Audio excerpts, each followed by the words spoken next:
episode of the Carolina Sports Guy, we're going to be talking about the Carolina Panthers. Got 5 causes for concern as we enter the training camp before preseason, and we got 1 glaring hole. First, before we get into today's content, if you haven't subscribed to this channel, please do so. It doesn't cost anything. Hit that bell notification and be notified of other videos I'll cover on the Panthers, the Carolina Hurricanes, Charlotte Hornets, and other major college sports in the Carolinas. And give me some comments. Let me know what you think of these videos. Give me some ideas of what you'd like to see in future videos. By all means, folks, pound that like button. All right, folks, I kind of wanted to look at things. I got 5 major concerns. I say major concerns. They're causes for concerns, but depends on how our season ends up. We don't know how some of these rookies are going to perform. We can go back and look last year at positions we thought were solidified and guys didn't live up to the billing. Not every free agent you sign always ends up being the all the end all. But we definitely have 1 glaring hole. So I'm going to kind of cover, I'm going to go in order. We're going to go from the least concern to the greatest. Now, in this video, I did not include our corners. I look back at our corners and I feel like we are better off at the cornerback position than we've ever been. J.C. Horn coming in. We also drafted Keith Taylor. Signed A.J. Boye. I believe that we're better off than we have been in a while, and it could change, but I feel pretty strong there. Another position I think we got stronger was running back. We did lose our running back. It started when McCaffrey got hurt. They went to Atlanta, but drafting in the 4th round, Chuba Hubbard, I think is definitely a move that I don't know if he'll get in the game because of how good McCaffrey, especially if McCaffrey's healthy, but Hubbard definitely has talent, and I think we've improved that position.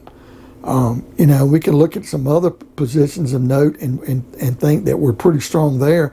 I feel like we're pretty strong at guard. We improved that in the draft and rookie free agency and just some of the players we brought in. I think we'll be okay in that position as well. Now, the 6th position I'll look at, number 6, the cause for concern is linebacker. Now, a lot of people say, why linebacker? We brought in Denzel Perryman. We still have Shaq Thompson. Jermaine Carter's got another year in his belt.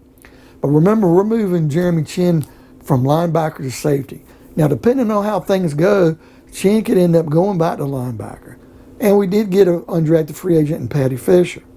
And we got Frankie Louvu that comes in from the Jets, a special teamer.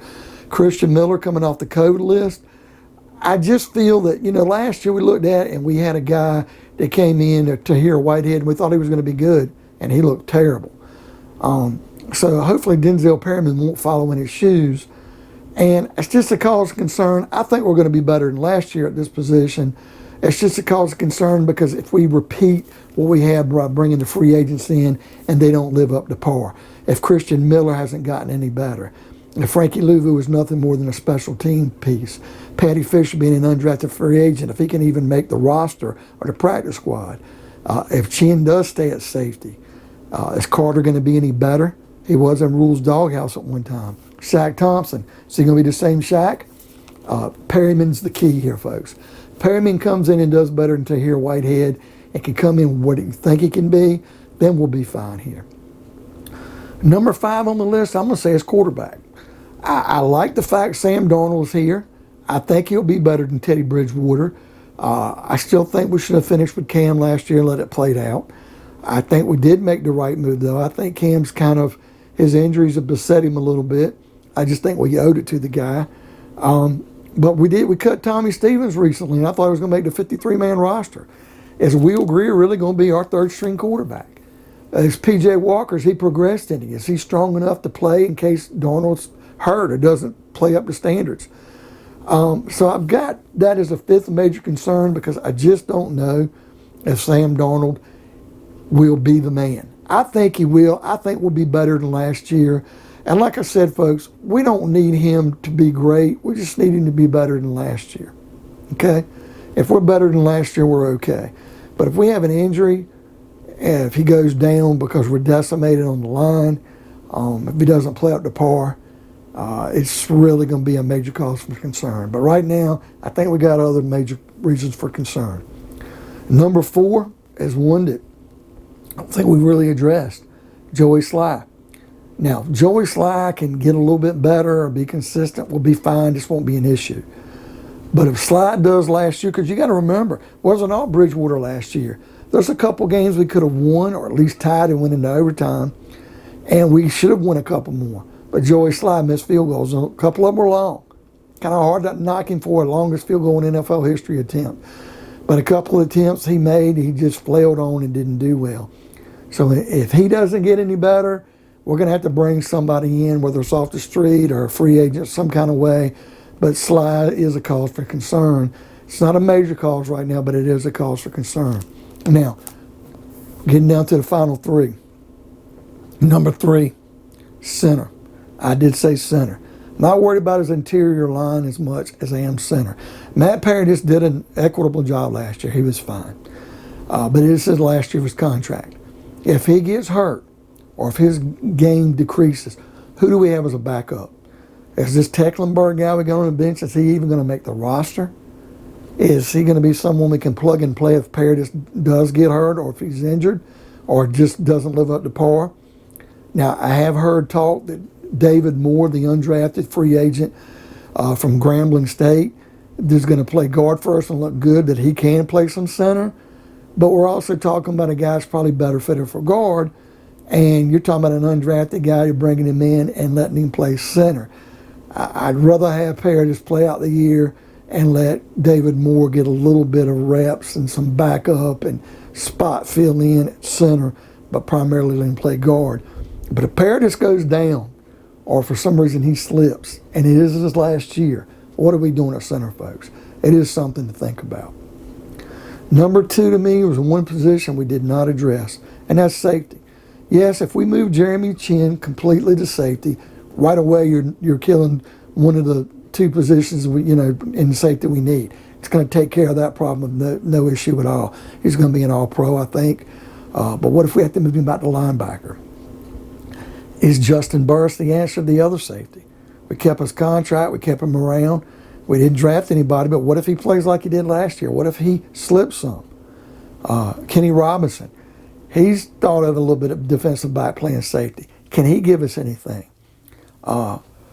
Miles Hartfield, he plays some at safety and plays some corner, plays some slot. Can he play? Somebody, if we looked at him last year and we don't feel the safety was addressed, is it any better? Sam Franklin, can we stick him at safety? He's somebody we looked at some slot corner at times last year and play some safety. Can he get better as an undrafted free agent from last year? Can we keep him around? So that is a concern because we didn't address it. We had a chance in the draft. Even a couple of guys, we could have taken a 7th round flyer on one of these guys like Trill Williams that went to the Saints or Paris Ford that went to the Rams. I think we've been worth the gamble, but hey, I'm just a football fan. I'm not a coach, so maybe ruling people didn't feel like they would have fit our scheme. And we also brought in Clinton Dix, who has played at Pro Bowl level, played for Green Bay and Chicago. He was in Houston minicamp earlier and didn't get signed to a contract. I'm going to have a hard time seeing him getting a contract. But if this team is strong as it is on defense, if he can just find a little bit of fire and get back to his old play, he could surprise us. And that could be like the present under the tree at Christmas we didn't expect. But the number 1 position I feel we never did address, and it is a glaring hole because I think that safety can be, Darnold holds true at quarterback, we're fine. Sly holds true at kicker, we're fine. The linebackers with Perryman hold up, we're fine. If Paradis doesn't go down with an injury and everything's stabilized, we're fine.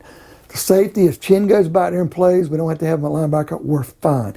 If one of these other guys steps up and plays good at safety, great. But the one position I'm worried about is left tackle. We didn't address it in the draft. I mean, you even heard it listening to Coach Rule. He had a 2nd round grade on Christensen as a guard, and that's where he might start. He might be more of a right tackle. Taylor Moton, we need to address his contract, folks. This guy needs to get paid, but he's a right tackle. If we move him to left tackle, he's going to even want more money. And like I said, I don't think we need to take him off a right tackle. Cam Irving, coming over from Dallas, has played in the league a while. He played for Kansas City. He's played left tackle, but a lot of people thought he was garbage. Can he be good enough to hold the line? Greg Little, he was the one that Marty Herney wasted the draft pick on and gave away another draft pick. If he would have been what we thought he was, he'd be our left tackle right now. We wouldn't have this issue at all. Can Trent Scott play it? He's a guy we had as an undrafted player for us last year. Can he end up playing left tackle? And the guy I got my money on is Dennis Daly. Dennis Daly is more of a guard, but we really do good with linemen from South Carolina who can play guard and tackle. Thank you, Travell Wharton.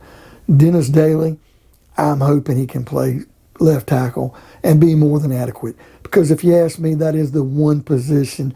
Well, I mean, we took a stab at quarterback, folks. We took a stab at the guard play. We even going to back up centers and safeties to a point. Linebackers, you know, free agency, the whole 9 yards. The kicker we didn't. But the left tackle is a position we really did not address, whether it would be free agency or in the draft like we should have. And I just hope it doesn't come back and kick us in the butt. So what do you folks think on today's video? Do you think we really need someone else at left tackle, or do you think we're set? Leave me some comments. Hit that bell notification to be notified of future videos like the ones on today. And by all means, pound the like button. Subscribe, folks. It doesn't cost anything. And we'll see you next time on another episode of the Carolina Sports Guy.